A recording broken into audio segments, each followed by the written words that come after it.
Hello everyone and welcome to another Endgame episode with Coach P from MasterYourChess.com. In this video we're going to finally start the 1800 to 2000 rating pawn endgames, and we're going to talk about the topic of shouldering. To fully understand all the positions in this lesson, you need to have knowledge about the opposition, outflanking, the landmines, and counting in chess. If you're not familiar with those lessons, I encourage you to watch those lessons first and then watch this lesson on shouldering. Okay, assuming that you have knowledge about those lessons, let's get started. First of all, let's talk about what is shouldering. Well, shouldering is nothing more than referring to taking horizontal opposition.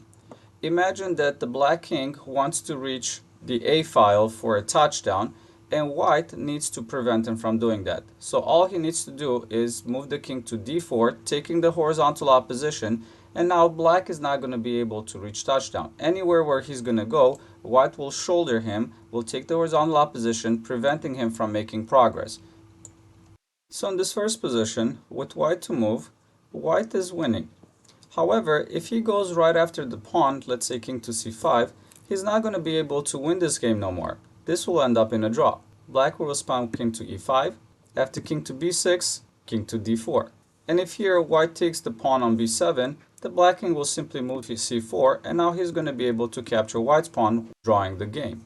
Coming back, I do want to mention, if here white is trying to prevent black from taking his pawn, let's say he's going to move the pawn to b4, well, this is still not going to help. After black moves the king to c4, pawn to b5, black is simply going to go to b4, and now white is not going to be able to hold on to this pawn. After he captures black's pawn, black will capture his, reaching a draw. So coming back from the very beginning, the way to win here is by shouldering. After king to d5, white takes horizontal opposition, and this actually gains a tempo.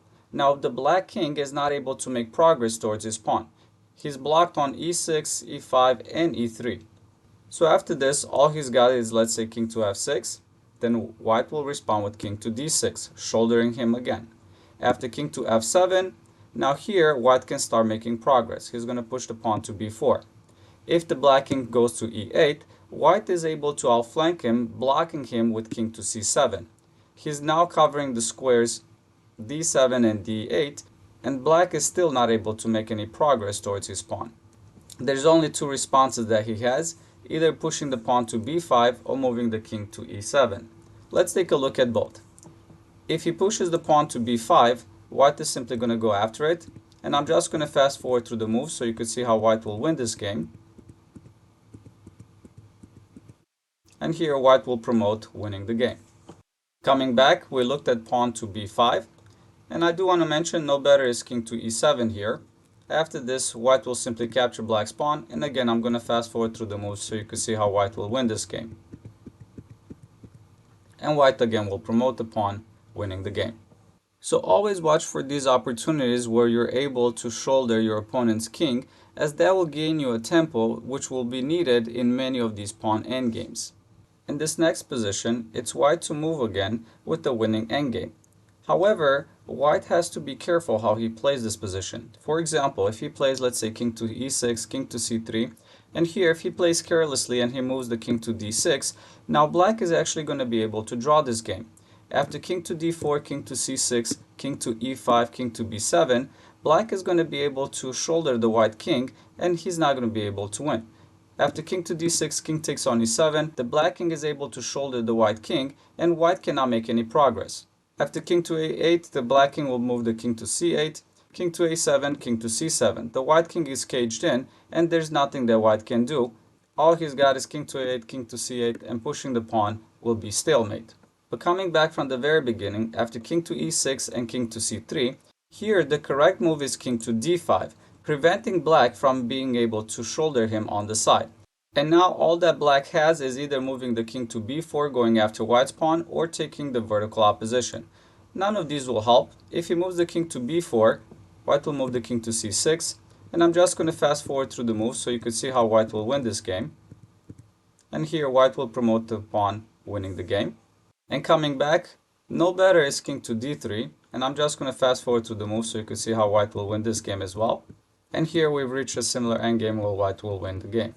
In this next position, it's white to move again. However, the best he's got is a draw. If you count the number of moves that will take him to attack black's pawn from a square that it's not a landmine, you will see that it's going to take him more moves than black. For example, it's going to take him 1, 2, 3, 4, 5 moves to attack black's pawn, and then he's going to be able to capture it on the 6th move. While for black, it's going to take him 1, 2, 3, 4 moves to attack white's pawn, and he's going to be able to take it on the 5th move.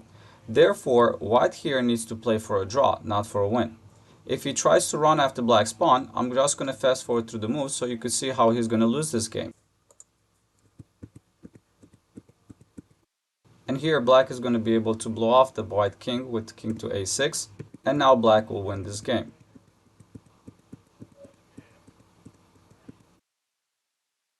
Coming back after king to g4 and king to c2, we looked at king to f5 going after black's pawn. I do want to mention that no better is king to f3, because now black will be able to shoulder the white king with king to d3, and black will win this game. So I'm just going to fast forward through the moves.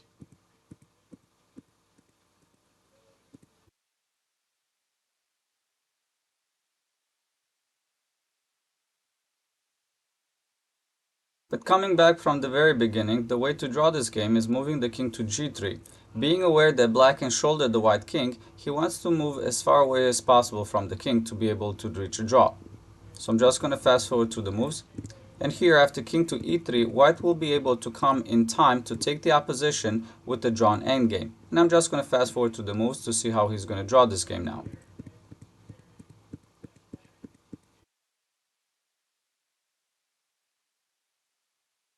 And here this is stalemate and white reached the draw.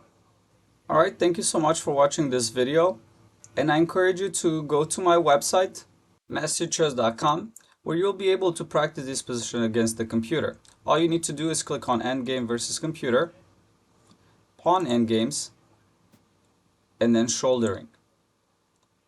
And now you'll be able to practice these positions against the computer to see if you've mastered the lesson. Thank you and have a great day.